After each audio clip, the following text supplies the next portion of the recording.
Anitha புஷ்பாவனம்குப்புசாமி YouTube சேனல்ல உங்களை எல்லாம் சந்திக்கிறதுல ரொம்ப ரொம்ப மகிழ்ச்சி. சரி, இன்னைக்கு நான் உங்களுக்கு பாலக் பன்னீர் செய்து காமிக்க போறேங்க. பாலக்னா என்ன அப்படின்னா நம்ம ஊர் பசலைக்கீரைங்க.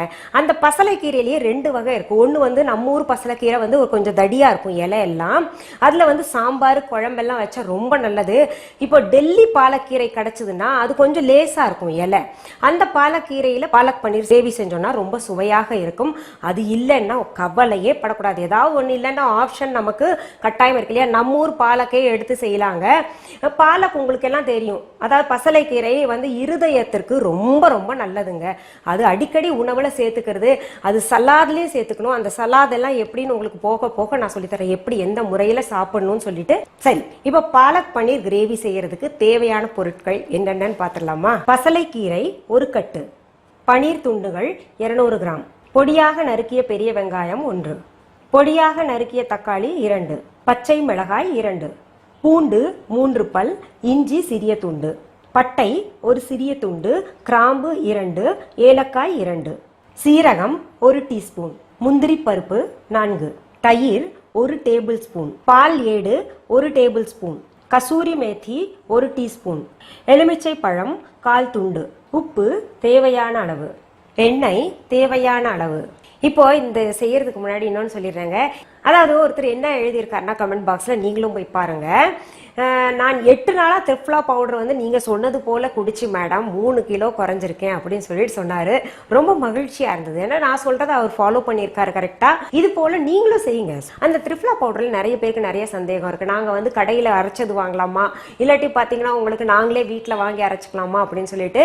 அப்படியெல்லாம் இல்லைங்க. உங்களுக்கு பாத்தீங்கன்னா நாட்டு மருந்து கடையில நல்ல திரிஃப்லா பவுடர் சுத்தமா கிடைச்சதுன்னா அதை வாங்கி அப்படியே பயன்படுத்தலாம். இம்காப்ஸ் போன்ற பெரிய கவர்மெண்ட் கடையில எல்லாம் பாத்தீங்கன்னா சுத்தமாவே இருக்கு, அதை வாங்கி பயன்படுத்தலாம். இன்னொரு தம்பி சொல்லியிருக்காரு, எனக்கு முகப்பரு அங்கங்க இருந்தது, அதுல பாத்தீங்கன்னா நீங்க சொன்ன மாதிரி அந்த ஜாதிக்காயும் தேனும் நான் அந்த பருக்கள் மேல வச்சேன், எனக்கு பரு இல்லாம போயிடுச்சு, ரொம்ப சந்தோஷமா இருக்கும் ஆண்டி அப்படின்னு சொல்லிட்டு எனக்கு கால் பண்ணி சொன்னாங்க. இது போன்ற நிறைய நல்ல நல்ல டிப்ஸை பயன்படுத்திட்டு நிறைய பேர் ரெமடிஸ் தீர்வு கண்டுகிட்டு இருக்காங்க. அதனால நீங்களும் நம்பிக்கையோட செஞ்சு பாருங்க, நிச்சயமா தீர்வு கிடைக்குங்க. சரி, இப்போ நம்ம பாலக் பன்னீர் கிரேவி செய்யற முறைக்கு போயிடலாங்க. இப்போ பாருங்க, இப்போ நான் 3 பல் பூண்டு சொல்லியிருந்தேன்ல முழுசா, அதை பார்த்தீங்கன்னா பொடி பொடியாக நறுக்கி வச்சிருக்குங்க. இஞ்சியும் பொடி பொடியாக நறுக்கி வச்சிருக்கு. இப்போ நம்ம ஃபர்ஸ்ட் ஸ்டெப் போயிடலாங்க. நான் பாருங்க அடுப்பு மேலே ஒரு பேன் வச்சிருக்கேன். பேன் வச்சு அதில் தண்ணி வச்சிருக்கேங்க. இப்போ அடுப்பை ஆன் பண்ணுறேன். நல்லா அந்த தண்ணி கொதிக்கிட்டோங்க. அதில் அந்த கீரையை நம்ம முக்கி எடுத்துடணும், அது பிளான்ச் பண்ணணும், அவ்வளோதான். அது ஃபர்ஸ்ட் ஸ்டெப் ஆச்சுங்க. அடுத்தது நம்ம பன்னீர் ஃப்ரை பண்ணணும். அதுக்காக இன்னொரு பேன் வச்சுக்கிறேங்க. அதில் கொஞ்சம் எண்ணெய் ஊற்றிக்கிறேன்.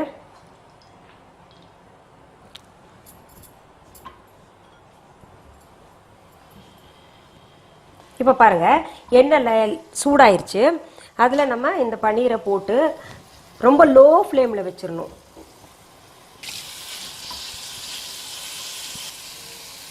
இப்போ பாருங்கள், அந்த பன்னீர் போட்டோம் இல்லையா, அது நல்லா பழுப்பு நிறமாக வந்திருக்குல்ல, இது சரியான பதமாக இருக்குங்க. இதில் நம்ம அடுப்பு அணைச்சி இதை எடுத்துடணும். ஏன்னா இதுக்கு மேலே போச்சுன்னா ஒரு மாதிரி கிறிஸ்பி ஆயிரும், அப்புறம் இந்த ரப்பர் மாதிரி இழுக்க ஆரம்பிச்சிரும். அதனால் இது சரியான பதத்தில் இருக்குங்க. இந்த பன்னீர் பற்றி சொல்கிறேங்க. இது ஒரு பேக்கெட்டில் பொதுவாகவே வாங்கினீங்கன்னா அதில் 200 கிராம் தான் இருக்கும். அந்த 200 கிராம் தான் நான் பயன்படுத்தியிருக்கேன். இப்போ பாருங்க, தண்ணி நல்லா கொதிக்குது இல்லை. இப்போ அடுப்பை அணைச்சிடலாங்க. அணைச்சி நம்ம என்ன பண்ணணும், இதில் பாலக்கீரையை போட்டுக்கலாம்.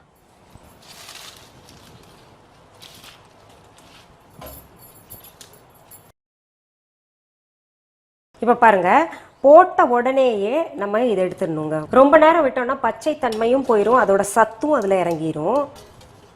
அவ்வளோதான். இப்போ நம்ம பாலக் கீரையை சுடு தண்ணியில் 1 நிமிஷம் போட்டு எடுத்து வச்சுருக்கோம் இல்லையா? இப்போ அந்த கீரையை மிக்சி ஜாரில் இந்த பாலக்கீரையை போட்டு அப்புறம் இந்த முந்திரி பருப்பு போட்டுக்கணுங்க. அடுத்தது பச்சை மிளகாயும் போட்டுக்கணும். போட்டு நல்லா கூழாக அரைச்சிடணுங்க.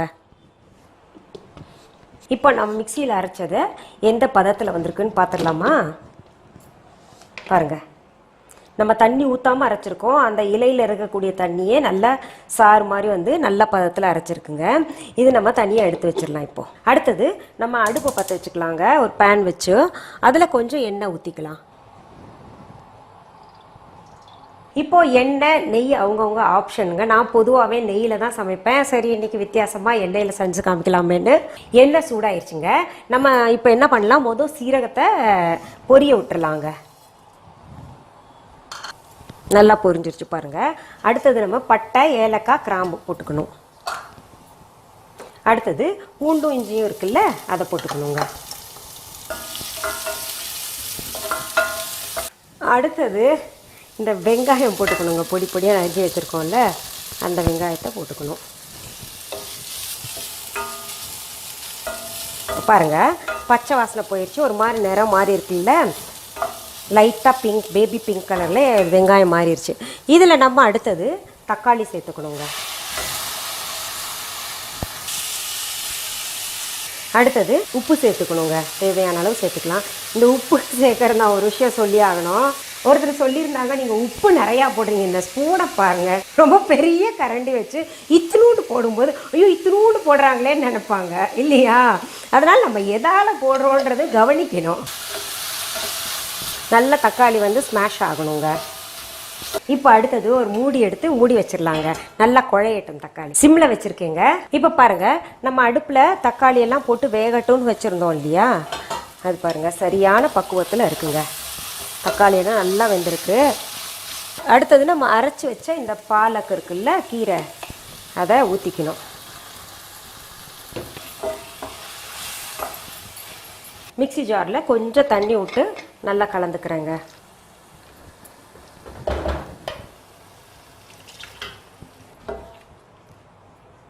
பாருங்க, அந்த பச்சை நிறம் மாறவே கூடாது கீரை. இது எப்போவுமே அந்த பசலைக்கீரை.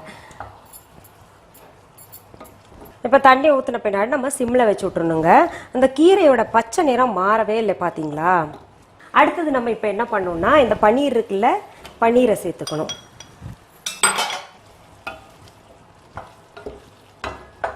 அடுத்ததுங்க கசூரி மேத்தி சொன்னேன்ல, காஞ்ச வெந்தய இலைகள், இதை போட்டுக்கணுங்க. அடுத்தது நம்ம இந்த மில்க் க்ரீம் இருக்கு இல்லையா, பால் ஏடு, அதை போட்டுக்கணும். நம்ம வீட்டிலேயே சேகரித்த பால் ஏடுங்க இது. அடுத்தது நம்ம தயிர் சேர்த்துக்கணுங்க. அடுத்தது லெமன் வந்து ஒரு 2 சொட்டு விட்டுக்கணுங்க. அங்கங்கே வெள்ளையாக பார்க்கவே அழகாக இருக்குது. அவ்வளோதாங்க, பாலக் பன்னீர் கிரேவி ஆயிடுச்சுங்க. இப்போ நம்ம அடுப்பை விட்டு இறக்கிடலாங்க. பாருங்கள், பாலக் பன்னீர் வந்து உங்களுக்கு செய்யறது ரொம்ப ரொம்ப சுலபமான மெத்தடில் நான் சொல்லியிருக்கேன். நிறைய பேர் பல்வேறு விதமான ஒவ்வொரு ஸ்டைலில் செய்வாங்க. இது வந்து ஹோட்டல் மெத்தடுங்க. ரொம்ப சுலபமாக ஈஸியாக ஒரு 20 மினிட்ஸில் ஆகிடும். இப்போ ட்ரான்ஸ்ஃபர் பண்ணலாமா? சரி, இப்போ நான் டேஸ்ட் பார்க்கட்டுங்களா?